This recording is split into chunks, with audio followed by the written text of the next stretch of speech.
Magandang araw po, welcome po sa aking channel, Love9 TV.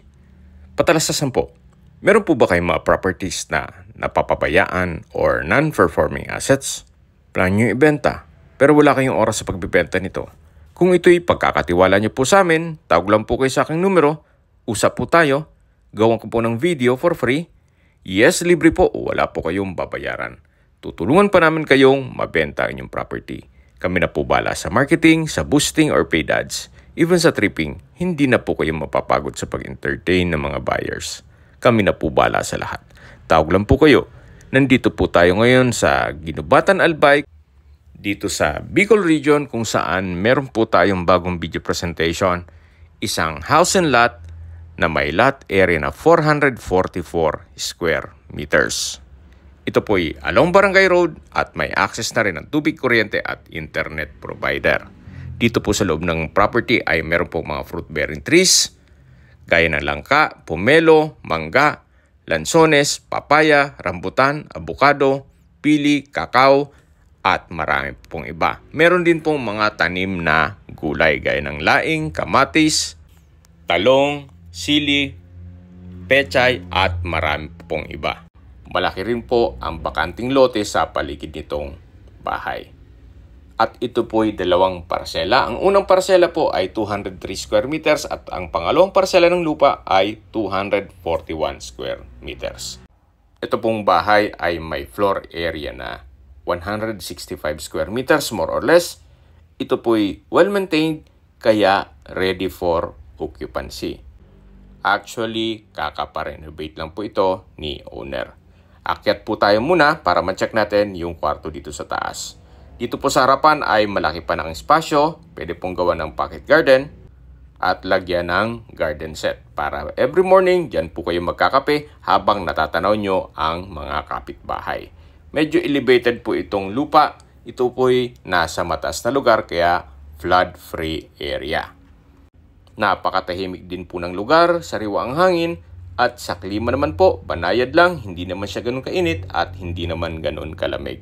Ito po yung gilid ng bahay kung saan meron pong setback at malaki pa ang espasyo.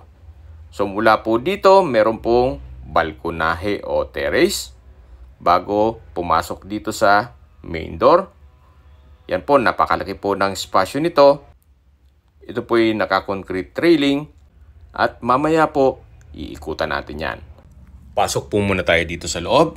Naka-solid wood door at ito po yung living area o salas na malaki ang espasyo. Maayos naman po ang pintura ng ceiling at wall.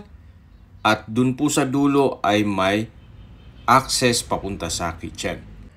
Check po muna natin itong kwarto na kung saan sa espasyo naman, hindi naman siya ganun kaliit at hindi naman ganun kalaki. Meron po itong dalawang steel window, then jalousie dito sa kabila.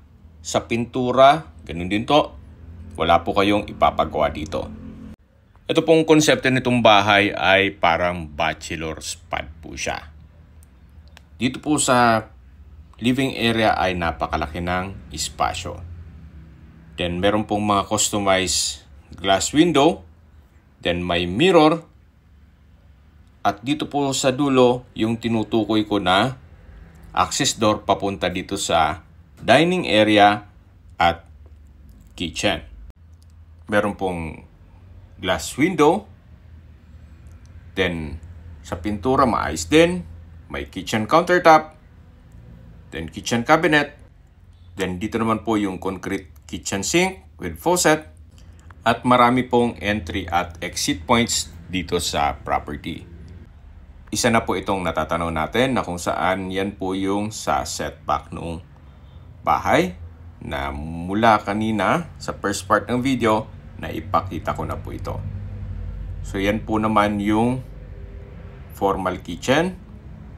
Then meron pong access naman dito na papunta naman sa common toilet and bath na kung saan ito po yung naka-tile bathroom wall, maayos naman ang toilet fixtures, may water closet with bidet at may shower na rin po ito. Mula po dito sa common toilet and bath, meron din pong access door dito na papunta naman sa likod ng bahay at sa balkonahe o terrace. Ito po yung terrace na tinutukoy ko kanina, naka-concrete railing. At mula po dito naman, tunghayin nyo po itong gilid ng bahay. Mapapansin nyo po, although given na may kalumaan, pero maayos po ang structure ito. At dito naman po yung bakanting lote na pwede po kayong magtanim o marami pa po kayong pwedeng i-project dyan. Gaya pong nasabi ko sa inyo kanina, ito po yung dalawang parsela ng lupa. Ang isang parsela po ay 241 square meters kung saan ito po yung kinatatayuan ng bahay. At sa likod po nito ay malaki pa ang espasyo. Then ang pangalawang parsela po ay 203 square meters na kung saan ito po yung bakanting lote. Tungkol naman po sa dokumento nito, ito po ay tax declaration at ready na for titling.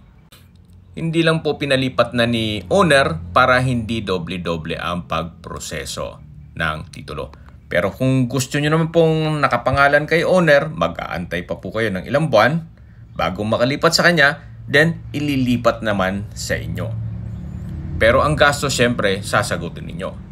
Ang gastos ng documentation. Pero mas maganda na po kung direct na po sa inyo ipatitulo itong property.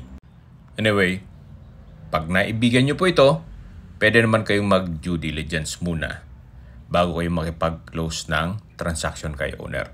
So balik po ulit tayo dito sa loob. Meron pong stairs na kung saan pababa po ito sa ground floor. Samahan niyo po ako. Baba po tayo. Ito po yung naka-concrete staircase at meron pong metal railing. Dito naman po ay meron pong built-in cabinet. At dito naman po yung access door papunta sa second bedroom. Ito pong second bedroom ay malaki naman po ang espasyo nito. Maayos din ang pintura ng ceiling at wall. At meron din pong sariling glass window. At kung meron man po kayong PWD or senior citizen sa pamilya, ito naman po yung para sa kanila. Para hindi na pumanik sa second floor. Meron din pong wardrobe sa dulo. At dito naman po paglabas natin, ito na po yung covered car garage na kung saan sa dulo po pwede rin gawing another room. At sa labas po ay malaki pang spasyo kung gagawa ng garahe ng sasakyan. Yan po yung driveway at sa dulo po yung steel gate. Habang naglilibot po tayo, pag pinagmamasdan niyo po itong buong property, pag-usapan na natin ang distance, location at travel time. Mula po sa Bicol University College of Agriculture at iba pang government offices gaya ng DENR, ang distance is 1.2 kilometers at ang travel time is 4 minutes. Mula naman po sa bayan ng Ginubatan, Albay, ang distance is 850 meters at ang travel time is 3 minutes.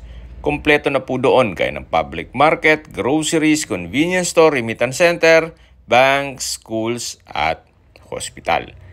Yan po yung lagi kong binabanggit sa inyo na dapat nyo i-consider sa paghanap ng property, yung meron pong malapit na hospital. Hindi ko naman po sinasabing sakitin kayo, yan naman po ay for emergency purpose lang naman. At mula naman po sa SM Legazpi, ang distance is 21 kilometers at ang travel time is 33 minutes. Kung manggagaling naman po sa airport sa Legazpi City, ang distance is 19 kilometers at ang travel time is 31 minutes. Mula naman po sa Naga City, ang distance is 75 kilometers at ang travel time is 1 hour and 30 minutes. Kung manggagaling naman po sa Manila by land, ang distance is 443 kilometers at ang travel time is 10 hours and 15 minutes. Okay, sa presyo na po tayo. Binebenta po ito ni owner sa halagang 4.8 million pesos net. Ibig pong sabihin, si buyer na po ang sasagot sa lahat ng taxes at expenses with regards to documentation. Kung may mga katanungan po kayo, tawag lang po kayo sa aking numero. At sa mga kababayan naman natin nasa ibang bansa, meron po akong Telegram sa mga iPhone user man, may iMessage, meron din pong Imo, Skype, Viber at WhatsApp. Same number lang po, 0917-316-3399. Sa mga nagtatanong naman po ng aming Facebook, meron po aming Facebook page na Nov9TV at Facebook Reels Video. Meron din pong TikTok at Instagram. May ibang YouTube channel po kami na The Nov9TV channel at Nov9TV Listings. Sana po naibigyan nyo ang video presentation. Paki-like and subscribe na lang po sa aking channel para ma-update din po kayo sa aking future listings. Kung sakali po hanap nyo yung mas malaking sukat ng lupa, meron din po kami ibang listings na pwede nyong pagpilian. Huwag po kayong mag-atubiling tumawag sa amin, then let us know your budget para malaman namin kung anong property pwede namin ilok sa inyo. Sa lahat pong viewers, subscriber at nagtiwala po sa amin, salamat po sa suporta. Ingat po kayo lagi at yung pamilya. Maraming salamat po.